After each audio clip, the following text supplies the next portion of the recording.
Malipayong Pasko kanatong tanan.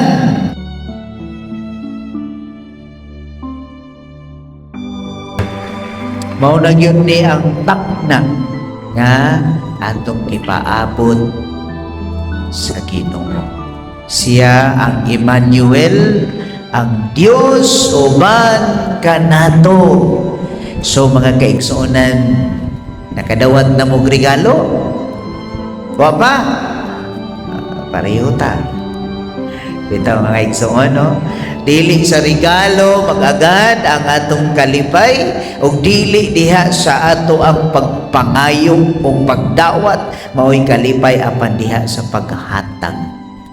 Mao nay essence sa Pasko.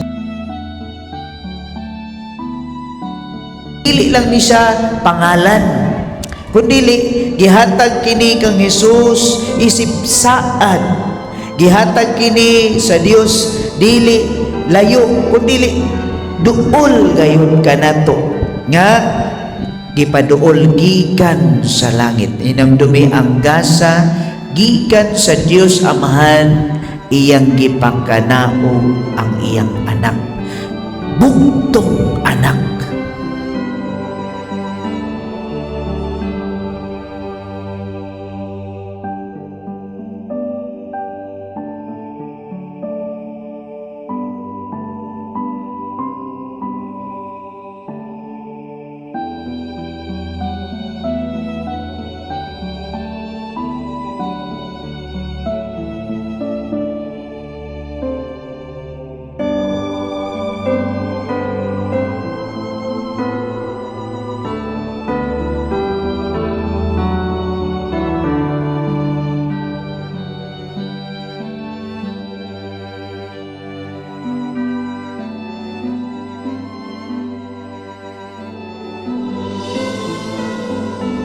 Makanto sa uban.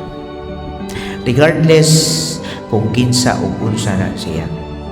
Bahalag lisod karon di man isugdi nga ihatag nato ang tinuod nga pagigugma sa atong Ginoo.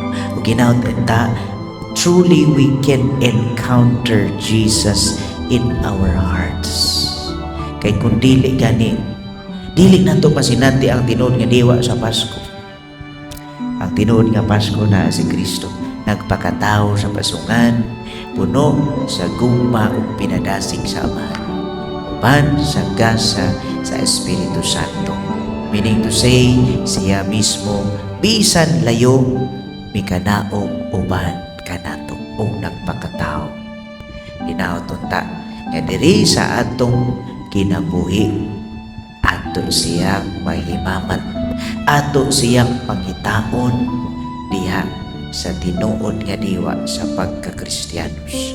Kay siya ang sukaranan sa tanan nato nga anaa kanato o nga mahatag niya ang kaluwasan alang natong tanan.